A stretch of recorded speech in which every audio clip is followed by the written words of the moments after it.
Sitting here, I'm looking at all these thousands and thousands of people, and I see this big, beautiful head of hair. Boy, is that a fake head of hair. And it is real. We know that. We know. It's real. Okay. So, we have to get very, very tough, and we have to get very, very smart, and we have to do it rapidly. We have to do it quickly. We don't have a lot of time left. I am convinced, however, that our country can be bigger and better and stronger and more productive than ever, ever, ever before. I'm convinced. But here's the problem. So the Wall Street Journal this morning, who's starting to treat me nicely. Can you believe they're really starting to treat me nicely, which I respect, because I respect the Wall Street Journal. If they write poorly about me, I'll disrespect them very quickly. But now I respect. In fact, they had a beautiful editorial today, and they had a beautiful, big, full-page editorial 2 days ago, the full page. I love it. Okay. But I look at the Wall Street Journal, I pick it up. Look at that picture. Okay, I'm going to explain what that picture is. Got a lot of people. Look at that. Look at that picture. That picture, it's a picture of Putin and the leader of Iran getting together, and they're now forming a major partnership, a major coalition, and they were both forced into it because our president has no clue. So now we just gave Iran $150 billion. We made one of the worst transactions I've ever seen in my life. Forget about deals with countries. This is the most incompetent negotiation I have ever seen in my life. We get nothing. We get nothing. All we do is get nuclear weapons within 10 years and probably a lot sooner than that. We get nothing. And they get $150 billion. They get 24-day periods. They even, in many cases, can self-police. Can you imagine? We think you're building nuclear weapons. Well, we'll call you and tell you, oh, we're okay. This was done by grossly incompetent people. This was done by people that have no idea what they're doing. And we don't even get our prisoners back. We give them $150 billion. We don't even get our prisoners back. We get nothing. We get nothing. So we've now made a terror state, Iran. Look at him. He's sitting there. And Putin looks like he's nervous being with the other guy. You believe it? Because they're now a wealthy terror state. And we could have made a great deal. We should have said, we want our prisoners back. First meeting, 3 years ago. 3 years ago. I mean, one of them's there because he's a Christian. He's a pastor. He's a Christian. We should have said, we want our prisoners back, fellas. Go ahead. Doesn't mean anything to you. Our people want them back. It'll set a nice tone, because I like negotiation. I like taking something and making it. And we do have to be careful with nuclear. Nuclear is a very bad word. It's a very bad word. And I want to get Obama out because he doesn't have a clue. He thinks he doesn't have a clue. He doesn't have a clue. He thinks, and this is true, he thinks that global warming is our biggest problem. Can you believe this? Global warming. You know, I'll tell you what our biggest problem is, and I hate to even say it. Our biggest problem is nuclear warming. That's our biggest problem. And unless we're smart, and I mean smart and tough and cunning, there are going to be problems like you've never seen. You think Paris was bad? You think that's bad? You think that's bad? We better get smart. So I like the idea of an agreement, but I want an agreement that we win. Now, they should have said, you got to give us our prisoners. And they would have said, no. Guarantee. They would have said no. That's what I do. I do this all the time. It's so easy. It's so easy. And then what you do, bye-bye, we're going, and you get up, you leave. Now you double and triple up the sanctions. Within 48 hours, they call back, okay, we'll give you your prisoners. That's one thing. Then you tell them, after you have the prisoners, after, that you're not getting the $150 billion. No, you tell them. It's too much money. It's too much money. It's what I do. And, you know, a couple of these guys up on the stage the other day, they said, well, you have to give them the money. You have to. Just like they say the wall. Well, Mexico's not going to pay. Why would they do that? They do that because we lose a fortune with them. A fortune. So, I mean, Thank you. Boy, that's delayed action over there. Are you guys from Mexico? That little section over there, they liked it. I think they're wall builders. They build walls. Do you build walls? So, the Iran deal is a catastrophe. We're going to make that so good. That's what I do. I take bad contracts and I make them good. Jared can tell you, I buy people's contracts where they're bad. I love it when a guy makes a bad contract. I do it. Sometimes I throw it into a bankruptcy. Sometimes I restructure it. I do numbers that are so unbelievable. A friend of mine had a company. And the company, he's a nice guy. A big company, good company, everything good. But he doesn't understand banks. And he borrowed way, way, way too much. And he came to me, he needed help. He said, would you call the bank? And I said, yeah, I'll call the bank. I called the bank wasn't behaving. They weren't nice. And these aren't nice people, by the way. Don't worry about, that's a terrible thing. These are vicious, horrible, horrendous people, just so you understand. They didn't want to give him anything. They wanted to destroy him. They wanted his wife, his dog, his house. They wanted everything he ever had. Everything. They wanted everything. So I said, you know what? They're not going to do anything. They're not going to, thank you. They're not going to do anything. I said, here's what I'll do. I'll buy the contract. I bought the contract. I called the bank. Oh, did I do a number on these people? They hate to see me. I did a number. I threw it into a chapter. I negotiated. And then I get credit. And by the way, so many people do that. And a lot of people don't know how to do it. But it worked out great. We will take that horrible deal and we will make it so good. But the problem is, no matter what happens, the money is going to be gone. That's the one thing. That's the one problem. I wish we could move this election up. In a lot of countries, you're allowed to pick your date for the election. I want to pick my date for the election. I want it like next Tuesday. I want it on Tuesday. So, we've been talking so much about border security, and I've been talking about trade. And trade is easy. Trade is just, believe me, Carl Icahn, one of the great businessmen, he endorsed me. He wants to I'll put him in charge of China. By the way, China, over $400 billion a year trade imbalance with us. They charge us tax. We don't charge them tax. Nobody knows that. I believe in free trade, but it has to be smart and it has to be fair. We're getting ripped. They're taking our jobs. They're taking our people. They're taking our base. They're taking our money. They're taking everything. They have taken so much out of our country. I call it the single greatest theft in the history of the world, what China's done to the United States. The single greatest theft. And it's not going to go on, folks. We can't continue to lose $450 billion. We can't continue to lose with Japan, with the cars. They roll off the biggest ships you've ever seen. The cars roll off. We lose $70 billion in trade imbalance. We have a thing called corporate inversion. You know what that is? Companies are leaving the United States. You used to leave New York for Florida because you'd save on tax. Now people are leaving and companies are leaving the United States to go to Europe and go to Asia and go to other places. They have tremendous money over there. They can't get it back into the country because the politicians can't figure out a way. And they all agree it should happen. The Republicans and the Democrats. They can't figure out a way. Corporate inversion. Remember it. Remember the term. It's a disaster. Pfizer, big company, a pharma, big company. They announced they're leaving the United States. They're moving to Ireland. Very close to a nice property I own, so I'm not sure I'm too unhappy about that. But Pfizer is leaving. Other companies are leaving. Many companies are planning to leave.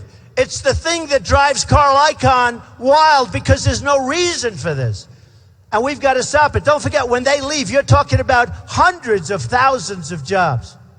And you're also talking about tremendous taxes that you lose. And you're losing great companies. We're losing our greatest companies. And you're going to have more and more. We have to get somebody that knows what they're doing fast. Under my tax plan, they'll never leave. We have the highest taxed nation anywhere in the world. We're number one. We're number one. Highest taxes in the world. My plan, I'm cutting middle income, I'm cutting taxes. We're going to do a job for the middle class people. We have a problem in this country. It's so unfair. It's so unfair. And we're knocking the taxes of corporations and small businesses down to 15%. And when they bring their money back in, the tax is not going to be so high that they can't do it because it makes no economic sense. We are going to have a dynamic, an unbelievably dynamic economy. It's going to be an amazing, beautiful thing to watch. And we're going to bring our jobs back from China, and we're going to bring our jobs back from Japan, and from Vietnam, and from Brazil, and from all of these countries that are ripping us. They're ripping us. And Ford is building a massive plant, auto plant. They make cars, trucks, and parts in Mexico. And the great state of Tennessee, I love Tennessee. We have the biggest crowds in Tennessee. They had a deal to build with a big foreign car manufacturer, a plant. They're all set to get it signed, and boom, they announced they're not going to do it. They're going to Mexico. So how does that help us? Think of it. They build the cars. They hire people that aren't from the United States. Plants closing all over Michigan and other places.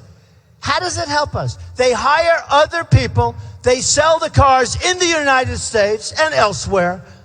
No tax, no nothing. How does it help? And I will tell you, it's not going to happen with me. Not going to happen with me. Nabisco is leaving Chicago. They're building their biggest plant in Mexico. Oreos. And you've heard me say, I'm not eating Oreos anymore. I don't like Oreos anymore. It's the best thing that ever happened to me if I don't eat Oreos, right? I'm not eating them anymore. But they're not going to get away with it. You're not going to be able to take our jobs, take our money, take everything, and then bring cars in, no tax. Oh, come on. And you know, the border is a sieve right now. We have great border patrol, but it's a sieve. They're told to stand down. I went to Laredo, Texas a few months ago. It was unbelievable. I met with the border patrol. They're amazing people, men and women. They want to do their job. They can't do their job. They're told to stand down. They're standing there. They look beautiful. They have the weapons. They have everything. Stand down.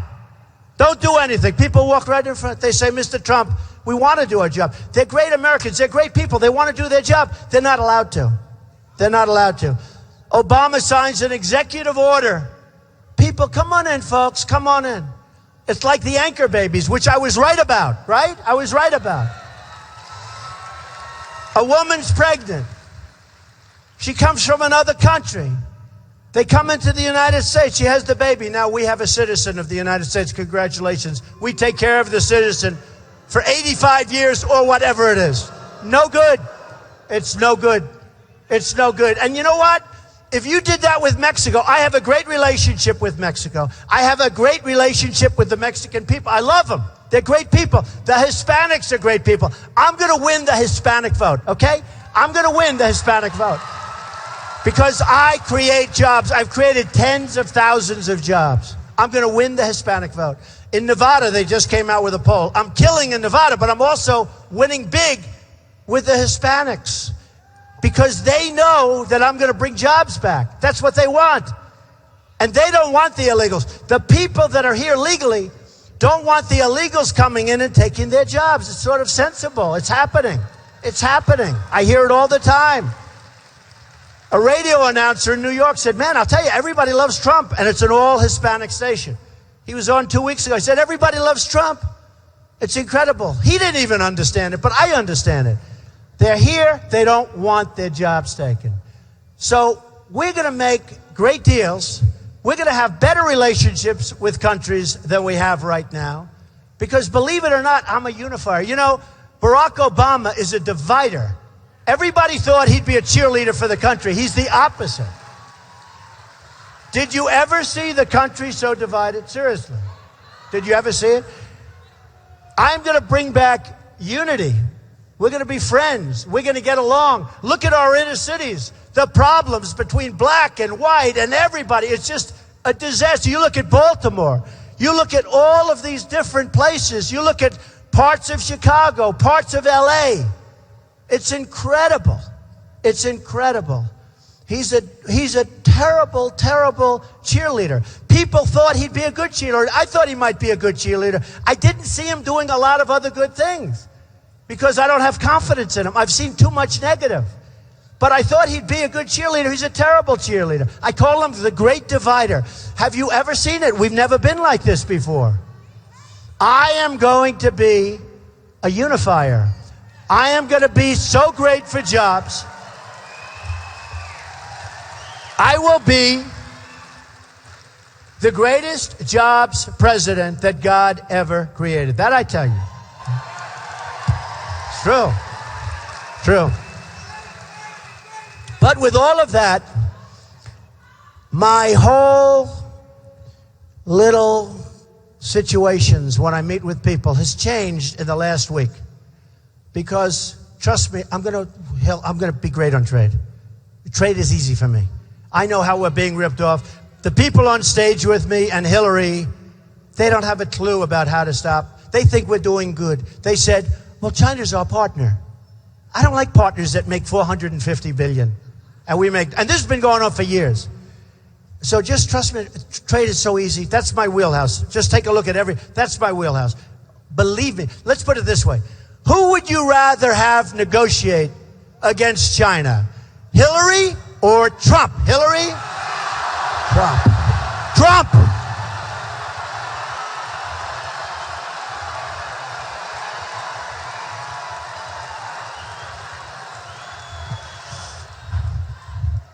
I mean, it started where I really went after Jeb.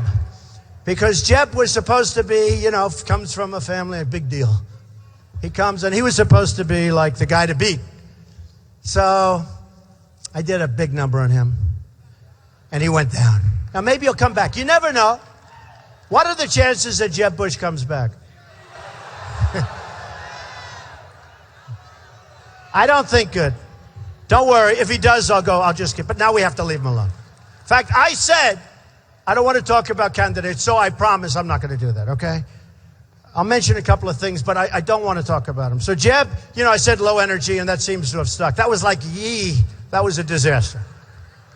They're not happy. That family is not happy with me. So I said, Carson, and actually Carson's a nice guy. I hit him so hard 2 weeks ago. My wife said that was too nasty. That was too nasty. Remember with the belt of this, and I said, doesn't happen that way. My wife said, that's too nasty. So I'm going to say tonight, I like Carson. He's a nice man, okay? Nice guy. He's not going to be able to take us to the promised land, and China's dying to negotiate with him. But he's a good guy. He is a good guy. Rubio.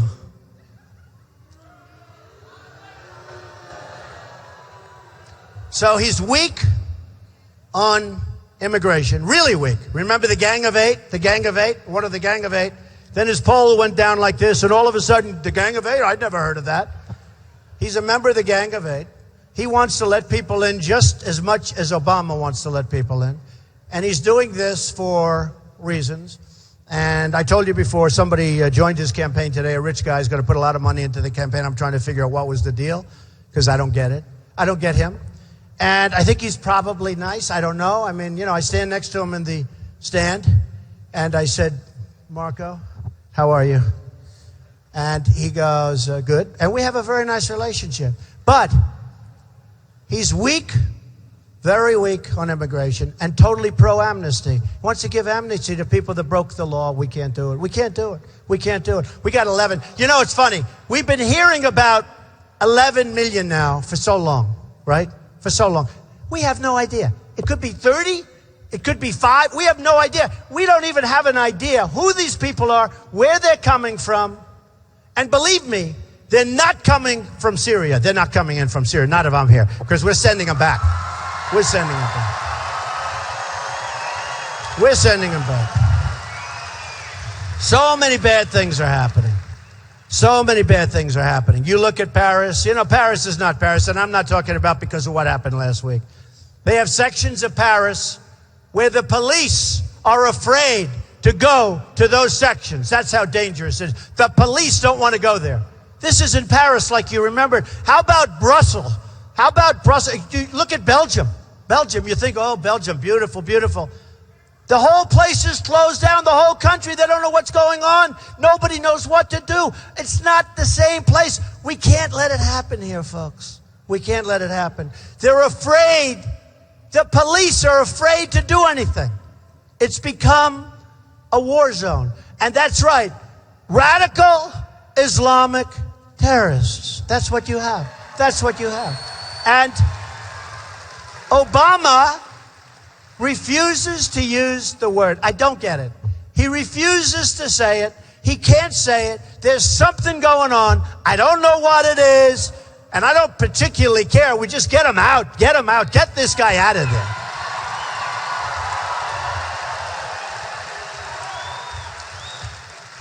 But why he refuses to use a term, and you can't defeat somebody, frankly, you just can't. You can't defeat somebody unless you're willing to call them by the name. That's the name, whether we like it or not. I know Muslim people, they're phenomenal people, but there's a problem in there. When I said we have to really be vigilant, and we do have to look at the mosques very carefully. The mosques, a lot of things are happening in there, folks. A lot of things. A lot of things. And you know, the liberal media, you have to watch Sean Hannity tonight. Oh, I'm sure that CNN's loving that. You got those CNN cameras rolling like crazy, and I'm telling them to turn on to. But we talked about tonight, you know, I took a little bit of heat. Carson said yes, he saw it, and then he said no, his mind wasn't thinking right, and he backed away. I took heat because I said in New Jersey and in Jersey City, I said very strongly and very correctly, I said, there are people over there, and they were dancing in the street, and they were dancing on rooftops. And a lot of people said it, and if you watch that show, you'll understand, because he's got a lot of stuff. I'm not making that up. There are a lot of people.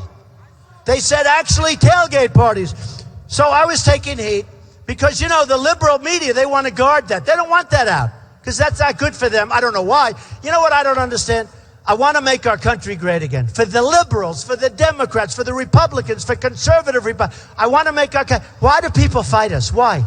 Why? It's so obvious what's happening. So we have a case, and I could have said, oh, I misspoke. I'm not big on that, am I? I'm not big on apologies. You know what? There's nothing wrong with an apology, but you have to be wrong. I believe in apologizing, but you have to be wrong. So tonight on CNN, I'm watching this total novice reporter, and she's talking about Donald Trump made a statement about this and that. And I gave him an article in the Washington Post. You probably all saw it. Okay? Now there's other things coming out. Today I received hundreds of phone calls over the last couple of days since I said it from people saying, Mr. Trump, you're right. You're right. We saw it. We live in New Jersey. We saw it. You're right. So what happens is the Washington Post writes an article. And one of the paragraphs, it says, and by the way, this was right after September 11th. This was September 18th. And right after, sort of an amazing thing, right after a couple of good paragraphs, it's talking about northern New Jersey draws the prober's eye, written by a nice reporter. Now the poor guy, you got to see this guy. Oh, I don't know what I said. I don't remember. He's going like, I don't remember. Oh, maybe that's what I said. This was 14 years ago. They didn't do a retraction. 14 years ago, they did no retraction. And it says, in Jersey City, within hours of two jetliners plowing into the World Trade Center, law enforcement authorities detained and questioned a number of people who were allegedly seen celebrating the attack and holding tailgate-style parties. You know what tailgates are? That's like for football games. A lot of people on rooftops. And also, by the way, on streets. On rooftops while they watch the devastation on the other side of the river. Now, that's the Washington Post. Folks, they do nothing for me. They hate my guts, okay? They don't get it. They're saying, what happened? What happened? How has this happened? Number one, I built a great company. I made a hell of a lot of money, and I built a great... When I did the filing, nobody could believe it. And I'm not saying that braggadociously. I'm saying it for a different reason. It's the kind of thinking we need now in our country. We have these incompetent dopes. It's the kind of thinking. It's the kind of thinking we need. And people that know me aren't surprised. My wife, Melania, she said, you know that if you run, you're going to win, don't you? She has more confidence than I did. I said, you think so? You really think so? And when we came down on that escalator, I will tell you, it takes courage to run. I will tell you that. I went down into Trump Tower, and I never saw so many kids. This looked like the Academy Awards. And I said to Melania, boy, this is crazy. This is big stuff. And I went like, I took a deep breath, I went down, and I made a speech. And in the speech, I talked about illegal immigration. And nobody knew what a big subject that turned out to be. It turned out to be a massive subject. It turned out to be maybe the preeminent subject. Because terrorism now, and the reason I've gone up, everyone else has gone, I've gone way up, because people view me as the one I'm going to be the best protector. I'm going to fight like hell for your safety. I'm going to fight like hell for your safety. But I took tremendous abuse from the press, tremendous abuse. And then you had Kate in San Francisco, beautiful Kate, an illegal immigrant walked in and shot her in the back. 5 times came in. 5 times, probably and possibly pushed in, because these are smart countries. They're run by very smart people. They're cunning, they're sharp. They're not like our people that are dopes. They're cunning people. They don't want this guy in Mexico. They don't want people in Chile. They don't want people in anywhere. Why should they put people in jail and spend a fortune taking care of them for 40 years when the United States will do it for them for nothing after they go and they kill people? That's what's happening, folks. Whether you like it or not, that's what's happening. Why should they pay for it when we stupid people, stupid leaders, people that haven't got a clue, people with no common sense, will take them, and when they kill somebody, we have our sanctuary cities where it's practically like you can do whatever you want and nothing's going to happen to you. Nobody even knew the word sanctuary city. Nobody even ever heard of it. And all of a sudden we find out that this guy was released and he went on a spree and he killed beautiful Kate. And Jamil Shaw, a young man, I became friends with his father, one of the nicest men. His son is was a wonderful quarterback, good student. He was applying to Stanford and other colleges, and everybody wanted him. And he was shot in the face 3 times by an illegal immigrant. And when he went down, he went like this, no more, no more. And they shot his hands off because it was a .45, right? He didn't do anything wrong. He didn't do anything wrong. He was told, this illegal guy was told to do it. And then a couple of weeks ago in California, you had a 66-year-old veteran sodomized, raped, and killed. A female, wonderful person with an incredible family. She was raped, sodomized, and killed by an illegal immigrant. And this is 3 people.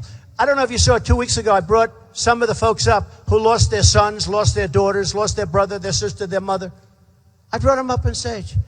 They were just killed for no reason. For no reason. Just killed. Walking down the street. I don't like you. Boom. They're dead. That's the end of it. That's the end of a daughter. That's the end of a... You have to see these people.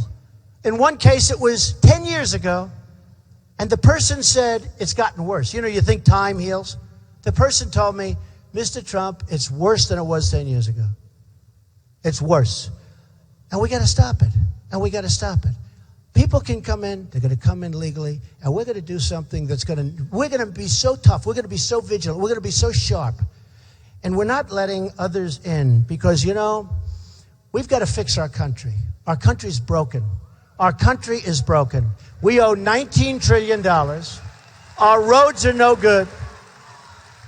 Our transit is no good. Our airports are third world. We have third world airports.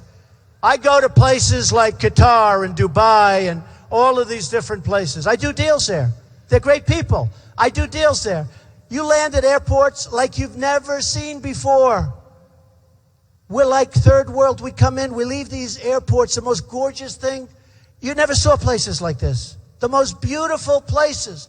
I was with the head of Qatar Airlines. And I said, what's your average age of plane? It was like, they're all brand new. Everything's new. And he's showing me the airport. I say, this is the most beautiful terminal I've ever seen. This is really, really beautiful. Congratulations. He goes, no, Mr. Trump, this is not the terminal. This is just temporary. There is the terminal. And he points, and there's 50 cranes across the way. And they're building the most unbelievable airport you've ever seen. This gets demolished. And it's nicer than any airport we have. We're a third world country. We have to fix our country. We have to fix our country. It's time. It's time. It's time.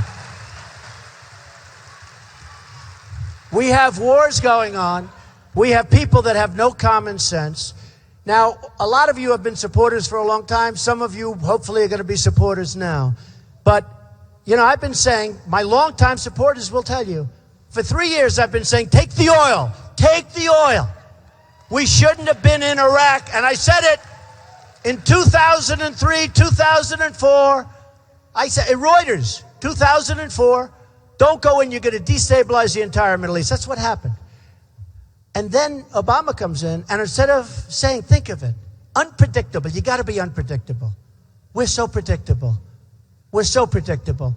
Obama comes in, and instead of saying, look, we should have never been there because you had the two countries, but instead of just saying, well, we're going to stay or we're not going to, don't tell. He gives a date certain when we're leaving. And I said to myself, wow, I'm a fan of General George Patton. I'm a fan of the great Douglas, right? Right? No. We have George Pattons.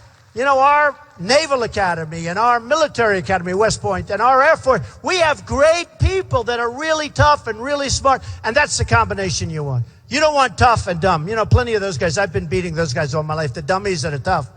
You want tough and really, really, really smart, brilliant. And we have guys like that.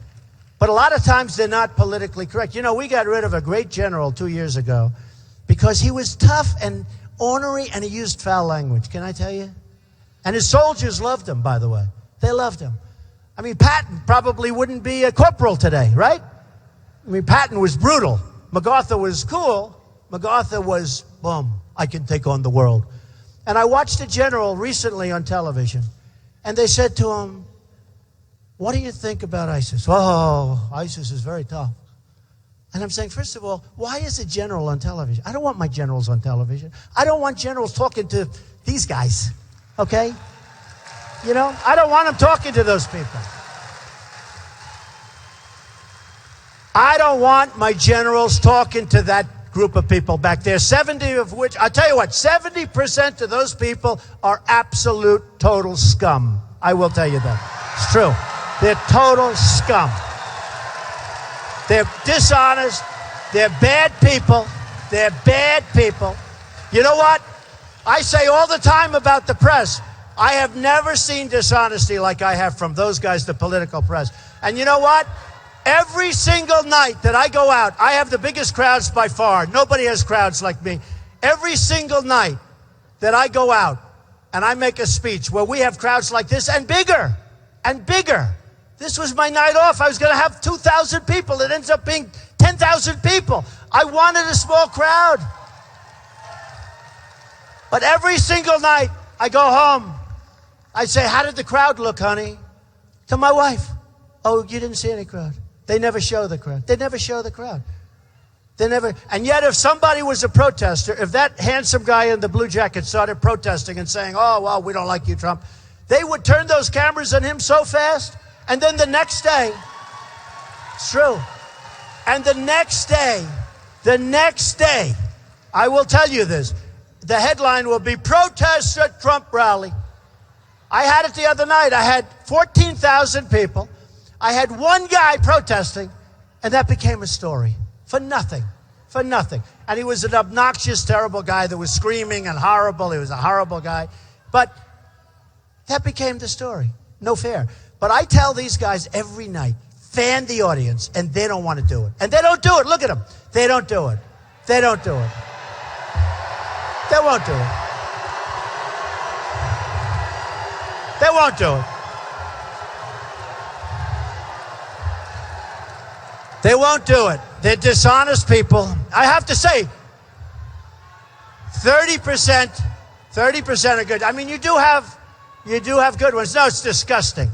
They don't move the cameras. They keep it right on my kisser. You know, they keep it right on my face. And she tells, is that right? She tells, every night I go, how did the crowd look? I had 14,000 people. Oh, I don't know. And then they have some woman, Sarah Murray, whoever the hell that is. And she's like this.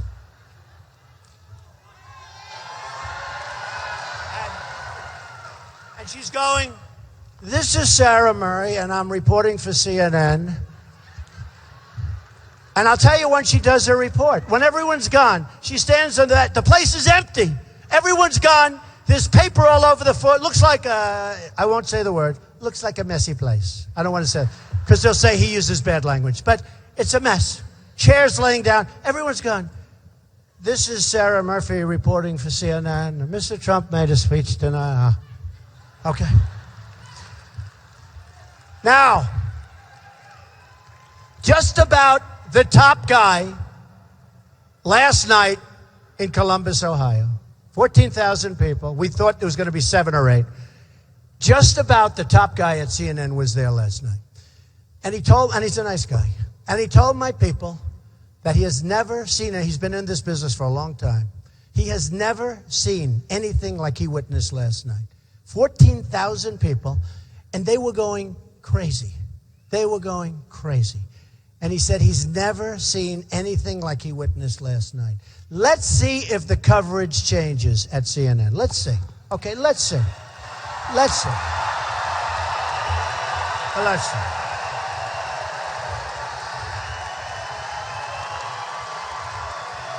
Let's see.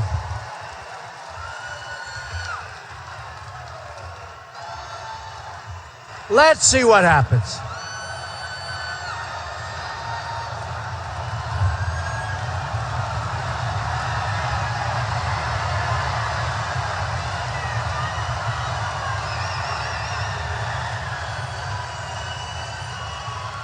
Let's see what happens. Frankly, I doubt anything's going to happen. Okay. If the people in Paris had guns, you wouldn't have had the problem that you had. That I can tell you. You wouldn't have had the problem. You wouldn't have had the problem.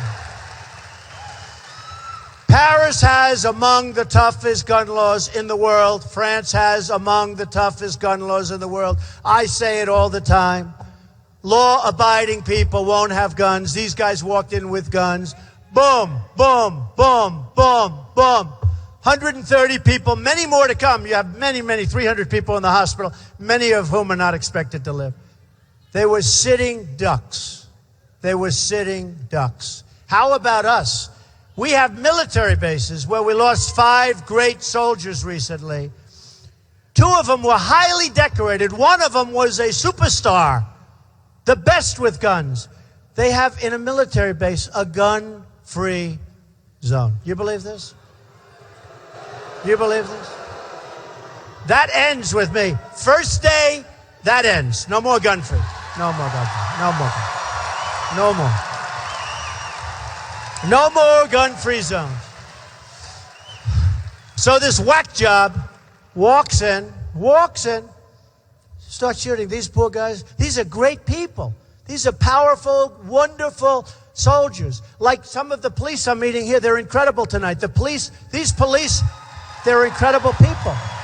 They're incredible people. And they're not allowed to do their job. And they're afraid to talk to anybody. And then you wonder why crime rates are up and murders are up. I mean, you see what's going on. They don't want to lose their job. They don't want to lose their pension. They're afraid to do. And sure, you have bad apples in every business. Any business you're in, you have bad apples. And you have horrible mistakes made. But the police in this country, they're keeping us whole. They're keeping us safe. And they're not getting what we have to give them. They're not getting it. So I tell it all the time. If the people in Paris had some guns, if you gave 10 of them, 10, they have hundreds in the different places. If 10 of them, it would have been a whole different ball game, folks. It would have been a whole different ball game. No guns, no guns. These animals walked in. And the other thing, I like Brett Baer, nice guy. But I've told every newscaster, don't use the word mastermind. Because what's happening is ISIS is better at the internet than we are. And they're convincing these kids, young kids, their early years. They're in their formidable, they're young. And they see it. And you have Brett Baer talking about masterminds. I thought, you know what? I was so proud of myself. Because frankly, 2 days ago, almost everybody stopped. But then tonight, Brett, who I like, is talking about mastermind. The mastermind is still on the loose. You know what the word mastermind? That's somebody that people look up to, a mastermind. They're not a mastermind. I call the guy that was the mastermind, who's now dead, I call him the guy, I really do. I just say, he's the guy with the dirty hat. He was a dirty, rotten, no good son of a bitch, and we shouldn't. Not a mastermind. He's not a mastermind. And you know, freedom of the press is all fine. But when our press, and they use different terms, and they want to build these people up because maybe it's good for ratings, but they can't use terms like that to describe this scum that we have to eradicate. We have to get rid of these people. These people are killing the world. They're blowing up planes. They're blowing up, and indiscriminately. People go, young women, wonderful. She's married. She's pregnant. She loves her husband. She's at this deal. Her husband's in the back of the room. Gone, just blown away like nothing. Just like nothing. We can't let it happen anymore. We have to be strong. We have to be smart. We have to be fair. We have to be fair to all sides. And it's tough. You know, if you're Muslim, I know so many, they're so great. They're such good people. But we have to be smart because it's coming from this area. I mean, there's something going on. There's some nastiness. There's some meanness there. There's something going on in the mosques and other places. And we have to at least say, there's a problem so we can solve it. We can't close our eyes. I don't know what's wrong with Obama. He wants to close his eyes and pretend it's not happening. Why is he so emphatic on not solving the problem? There's something we don't know about. There's something we don't know about. So we have to go out. And again, the greatest source for this is our local police. And the really greatest source is all of you, because you have all those eyes and you see what's happening. People move into a house a block down the road. You know who's going in. You can see, and you report them to the local police. You know, it's too complicated. Call federal government. Who do we call? It's a big bureaucratic mess. Nobody knows what they're doing. Okay? But you people and me and everybody, you know when somebody moves to an apartment near you or to a house near you. You're pretty smart, right? We know if there's something going. Report them. Most likely you'll be wrong, and that's okay. But let the local police go in and check out. And you'll get rid of this stuff. That's the best way. Everybody's their own cop in a way. I mean, you got to do it. You got to do it.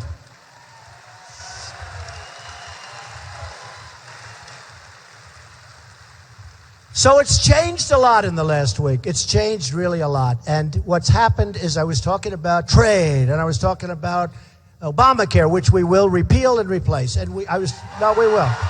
Easy. Easy. We're going to do it. And I'm talking about the vets, which I love. I love our vets, so we're going to take care of our vets. We're going to take care of our vets, right? Look at that guy. Come here. Look at that guy. Beautiful. We're going to take care of our vets. Thank you, man. Our vets are treated worse than a lot of the illegal immigrants that come into this country. I'll tell you right now. Our greatest people are the wounded warriors. These are people.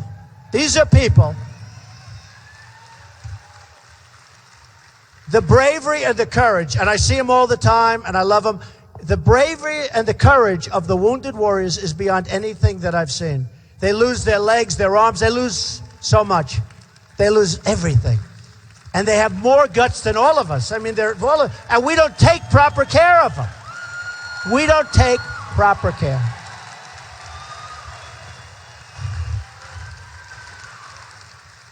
And one of the reasons I said take the oil, and I didn't say just hit the oil. I said hit the oil and then keep it. You know the old story? In the old days with armies and countries, to the victor belong the spoils, right? To the victor. Okay. Now, Iraq, a bunch of thieves are running Iraq. They're the ones that created ISIS because they wouldn't let everybody in. It wasn't inclusive. They had all sorts of factions. You have ISIS, and we can take care of ISIS. We can take, if we have the right thinking. I'll tell you what, if we have the right thinking. We don't have the right thinking. You know, Assad's a bad guy, right? Assad's a bad guy. But we're backing rebels who may be worse than him. In fact, a lot of people say the rebels are worse than Assad. So we're backing rebels. So Assad is fighting ISIS. We got to fight ISIS. When they cut the head off James Foley, when they drowned people in cages, in steel cages, and then I hear, the other day I was asked by George Stephanopoulos, what do you think of waterboarding? Oh, and I took heat from the press.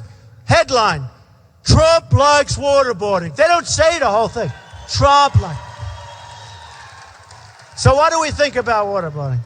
And I said, hey, look, they cut people's heads off. They drown people. Waterboarding is just fine. And it works, too. Don't kid yourself. It worked. It worked. And the next day, I got killed. But I never change. If I just say what I want. You know what? If it's not good enough, if I'm not going to vote, they're not going to vote for me because I said things that are a little bit like, oh, a little bit too tough. What's tough? What's tough? When they're chopping the heads off our people and other people, when they chop the heads off Christians, they chop them off because they're Christians. And then they say to me, what do you think about waterboarding? I say, I think it's fine. I like it. I like it.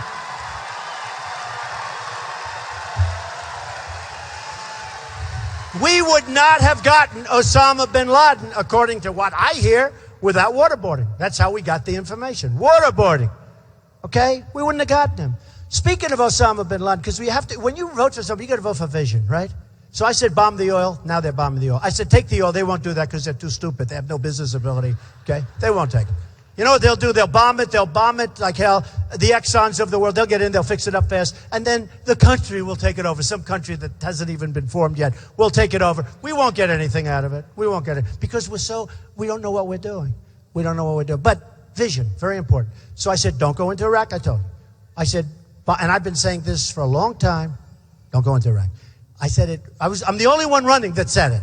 I don't know, maybe Rand Paul, but he has no chance, okay? He has no. Because he wants to just walk away and let everybody, you know, he's too, I am the most militaristic person on the stage, but you have to know who to attack and when, okay? But I'm the one that said don't do it. Then I said, okay, I'm right about that. Got to keep it.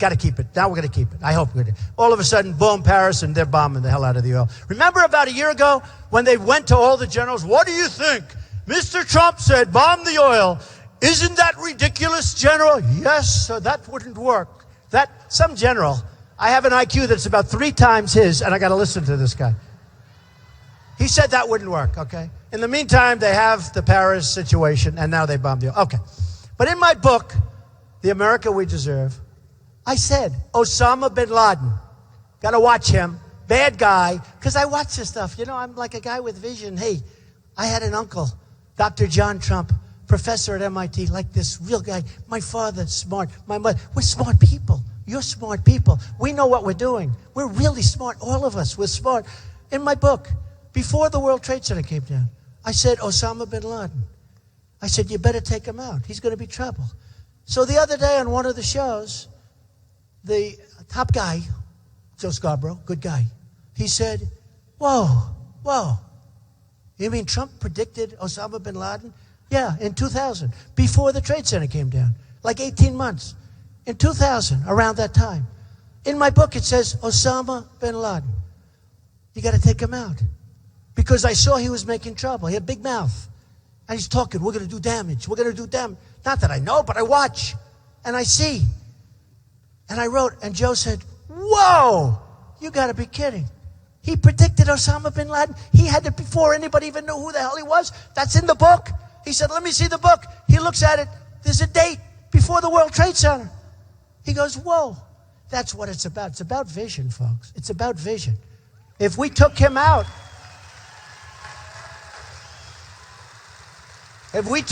we'd have two beautiful buildings standing there instead of one okay building, all right? We'd have two beautiful buildings standing there right now. We should have taken him out. The other thing I predicted is terrorism. A friend of mine called, who's very political. He said, forget that. You're the first guy that really predicted terrorism. I said in that same book. I said, this is what's going to, because I can feel it. My father always used to say, and again, this is only because we need this in the position, but my father was a tough cookie. But he always used to say, everything he touches turns to gold. And he's got a great sense of location and business and things. And he didn't understand it, but he said he's got this. Now, it's true. What we have to do is we have to put that to work. When we get out, we have to get out and vote. We have to get out and vote. We can't let what happened last time, where a lot of people like you didn't get out and vote. And, I made a pledge, and I said, I am going to do my damnedest because we have to turn our country around. I could do other things right now. I'd be so happy. I'm up here. I'm soaking wet. It's 100 degrees. It's hot in here. I could be doing other things right now that would be very nice. I actually love the people in this room. I love the people. I love it. A friend of mine who's a very, very nasty guy, but rich, he said to me, I actually don't like him very much, to be honest, but he considers himself a friend. That's what happens. I don't like him. He's a bad guy, but that's okay. But he said, how do you make a speech in front of so many people? Do you practice? How do you do it? Because he said, I wouldn't be able to sleep for a month if I had to speak in front of all these people. And I said, you know what? It's easy because there's so much love in every room I go to. We have rooms. It's true.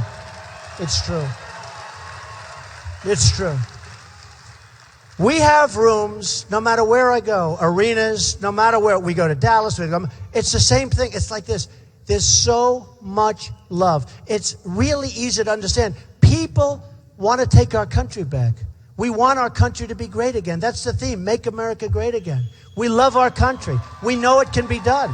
And there's tremendous love in every room. And it's easy to do this for me. It's easy. And I don't come up with the speeches, and I don't come up and read a speech. I just don't. And every night it's different. There's such love in the rooms. And they love you. These people in different parts of the country, Oklahoma, 20,000 people, they love you. We're all the same.